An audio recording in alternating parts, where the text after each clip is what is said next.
আসসালামু আলাইকুম। আপনারা শুনছেন সংবাদ শিরোনাম। বাংলাদেশ ফার্স্ট যা কিছু অর্জন তার দেশের মানুষের, বলছেন সংসদে প্রধানমন্ত্রী। নাম পরিচয় বা পোশাক বদলালেই মানসিকতার পরিবর্তন হয় না, সংসদে গিয়াসউদ্দিন কাদের। জানাবো, অন্য দেশের সরকার প্রধানকে বসিয়ে রেখে তারেক রহমানের সঙ্গে কথা বলছেন শি জিনপিং। সর্বশেষ জানাবো, মাদক ও সাইবার আইনে পরিবর্তনের প্রস্তাব, সংসদে উঠল দুটি সংশোধনী বিল। এতক্ষণ শুনছিলেন সংবাদ শিরোনাম, এখন থাকছে বিস্তারিত। বাংলাদেশ ফার্স্ট যা কিছু অর্জন তা দেশের মানুষের, বলছেন সংসদে প্রধানমন্ত্রী। জাতীয় সংসদের প্রধানমন্ত্রী ও সংসদ নেতা তারেক রহমান দেশের স্বার্থকে সর্বোচ্চ অগ্রাধিকার দেওয়ার অঙ্গীকার পুনর্ব্যক্ত করেছেন। তিনি বলেছেন, সরকার ও সংসদ সদস্যদের প্রধান দায়িত্ব হলো জনগণের স্বার্থ রক্ষা করা এবং দেশের কল্যাণে কাজ করা। শনিবার 27 জুন জাতীয় সংসদে স্পিকার হাফিজউদ্দিন আহমদের সভাপতিত্বে অনুষ্ঠিত অধিবেশনে বক্তব্য রাখতে গিয়ে প্রধানমন্ত্রী তারেক রহমান এসব কথা বলেন। প্রধানমন্ত্রী বলেন, তাদের দল সবসময় বাংলাদেশ ফার্স্ট বা বাংলাদেশ প্রথম স্লোগানটি ব্যবহার করে। তিনি নিজের অবস্থান থেকে সবসময় দেশের এবং দেশের মানুষের স্বার্থ নিয়ে কথা বলার এবং তা রক্ষা করার চেষ্টা করে যাচ্ছেন। তিনি বলেন, দেশের মানুষ তাদের স্বার্থ সংরক্ষণ এবং কল্যাণ নিশ্চিত করার দায়িত্ব সরকার ও সংসদ সদস্যদের উপর অর্পণ করেছে। তাই ব্যক্তিগত বা দলীয় স্বার্থ নয়, জাতীয় স্বার্থই সবসময় অগ্রাধিকার পাওয়া উচিত। সংসদ নেতা আরো বলেন, সাম্প্রতিক কোনো সফল উদ্যোগ বা বিদেশে সফরের মাধ্যমে যদি ইতিবাচক কোনো অর্জন হয়ে থাকে, সেটি কোনো ব্যক্তি বা সরকারের একার সাফল্য নয়, বরং তা বাংলাদেশের এবং দেশের জনগণের অর্জন। বক্তব্যের এক পর্যায়ে প্রধানমন্ত্রী সংসদে তার বক্তব্যের প্রতি সমর্থন ও সহযোগিতার জন্য বিরোধী দলীয় নেতা সহ সরকারি ও বিরোধী উভয় পক্ষের সংসদ সদস্যদের ধন্যবাদ জানান।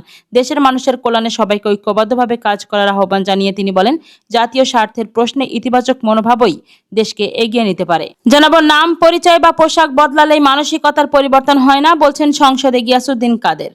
পোশাক কিংবা প্রতিষ্ঠানের নাম পরিবর্তন করলেই মানসিকতার পরিবর্তন আসে না বলে মন্তব্য করেছেন চট্টগ্রাম 6 আসনের সংসদ সদস্য গিয়াসউদ্দিন কাদের চৌধুরী। তিনি বলেন, প্রকৃত পরিবর্তনের জন্য প্রয়োজন দৃষ্টিভঙ্গি ও মানসিকতার পরিবর্তন।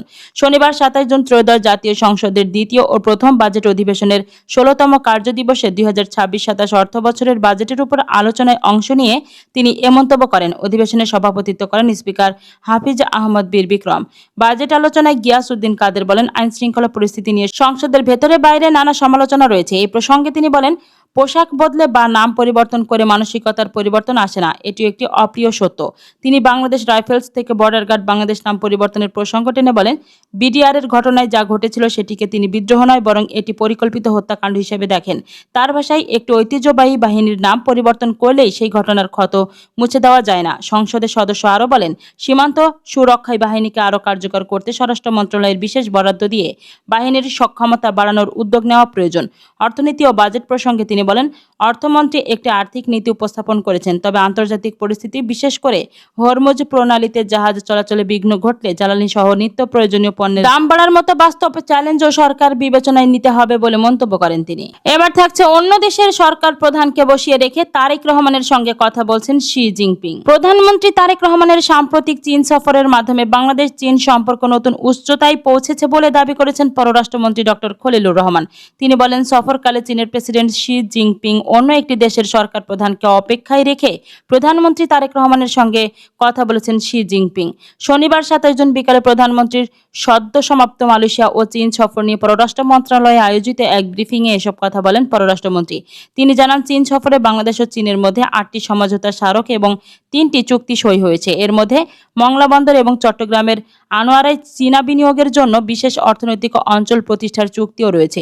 এছাড়া তিস্তা প্রকল্পে চীনের সহায়তায় সম্ভাব্যতা যাচাইয়ের বিষয়ে দুই দেশ নীতিগতভাবে একমত হয়েছে। ডক্টর খলিলুর রহমান আরও বলেন, চীন কুনমিং থেকে বাংলাদেশ হয়ে মিয়ানমার পর্যন্ত একটি অর্থনৈতিক করিডোর গঠনের প্রস্তাব দিয়েছে, তবে এ বিষয়ে বাংলাদেশ এখনও কোনো চূড়ান্ত সিদ্ধান্ত নেয়নি।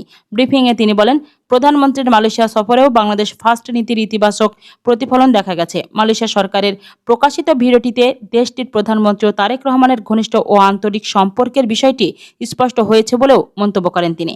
পররাষ্ট্রমন্ত্রী জানান, মালয়েশিয়া সফরে সন্ত্রাসবাদ প্রতিরোধ ও বিনিয়োগ সহযোগিতা বিষয়ে দুটি নোট অব ভার্বাল সই হয়েছে। পাশাপাশি 2027 সালের মধ্যে মধ্যে বাংলাদেশ ও মালয়েশিয়ার মধ্যে একটি মুক্ত বাণিজ্য চুক্তি সম্পন্ন করার লক্ষ্যে কাজ করতে দুই দেশ সম্মত হয়েছে। তিনি আরও বলেন, মালয়েশিয়ায় অবস্থানরত প্রায় 2 লাখ রোহিঙ্গার বিষয়টি নিয়েও আলোচনা হয়েছে। রোহিঙ্গা প্রত্যাবর্তনের নীতিগত প্রশ্নে বাংলাদেশ ও মালয়েশিয়া একসঙ্গে কাজ করবে।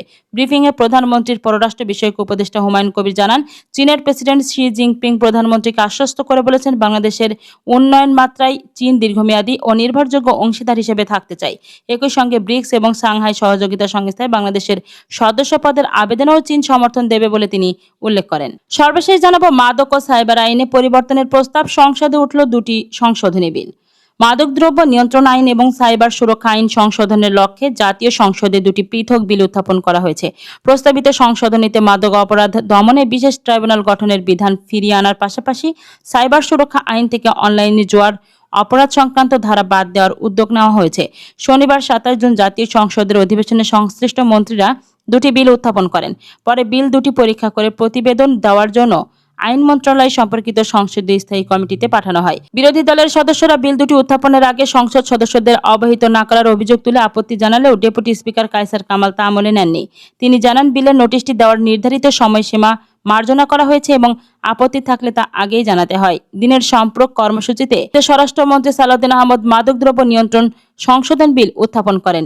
বিলের উদ্দেশ্য ও কারণ সংবলিত বিবৃতিতে তিনি বলেন, সাধারণ আদালতে মামলার অতিরিক্ত চাপ থাকায় মাদক সংক্রান্ত মামলার বিচার দ্রুত সম্পন্ন করা সম্ভব হচ্ছে না। এই পরিস্থিতিতে মাদক প্রবণ এলাকাগুলোতে পৃথক মাদকদ্রব্য অপরাধ দমন ট্রাইব্যুনাল প্রতিষ্ঠার বিধান পুনরায় যুক্ত করার প্রস্তাব করা হয়েছে, যদিও সাধারণ আদালতের এখতিয়ার বহাল থাকবে। এছাড়া প্রযুক্তি নির্ভর মাদক অপরাধ, বিশেষ করে সাইবার স্পেসে সংগঠিত অপরাধে দমনে নতুন বিধান সংশোধনের পাশাপাশি মাদকদ্রব্য নিয়ন্ত্রণ অধিদপ্তরের জন্য আগ্নেয়াস্ত্র ব্যবহারের প্রাধিকার এবং ডগ স্কোয়াড গঠনের বিধানও যুক্ত করা হয়েছে। অন্যদিকে ডাকটেলি যোগাযোগ ও তথ্য প্রযুক্তি মন্ত্রী ফকির মাহবুব আনাম সাইবার সুরক্ষা বিল উত্থাপন করেন। প্রস্তাবিত সংশোধনী অনুযায়ী সাইবার সুরক্ষা আইন থেকে অনলাইন বা সাইবার স্পেসে জুয়া খেলার অপরাধ ও শাস্তির বিধান বাদ দেওয়া যাবে। এসব বিষয় নিয়ে পৃথক জুয়া প্রতিরোধ আইন প্রণয়নের উদ্যোগ নেওয়া হয়েছে। 2টো বিলই পরীক্ষা করে 3 কার্যদিবসের মধ্যে প্রতিবেদন দিতে আইন মন্ত্রণালয়ের সম্পর্কিত সংসদীয় স্থায়ী কমিটির কাছে পাঠানো হয়েছে। বিল উত্থাপনের পর বিরোধী দলীয় নেতা শফিকুর রহমান বলেন, বিল 2টি তাৎক্ষণিকভাবে আনার মতো কোনো জরুরি প্রয়োজন ছিল না। আইন প্রণয়নের ক্ষেত্রে প্রচলিত প্রক্রিয়া অনুসরণ করা এবং বিদ্যমান আইন ও প্রস্তাবিত সংশোধনীর তুলনামূলক বিশ্লেষণ সংসদ সদস্যদের সামনে উপস্থাপন করা উচিত ছিল। জবাবে স্বরাষ্ট্রমন্ত্রী সালাউদ্দিন আহমদ বলেন, বিলটি এখন কেবল উত্থাপন করা হয়েছে, পাস করা হচ্ছে না। সংসদীয় স্থায়ী কমিটিতে আলোচনার সময় সংশোধনী আসতে পারে, তাই এই পর্যায়ে তুলনামূলক বিশ্লেষণ বিতরণ করা হয়নি।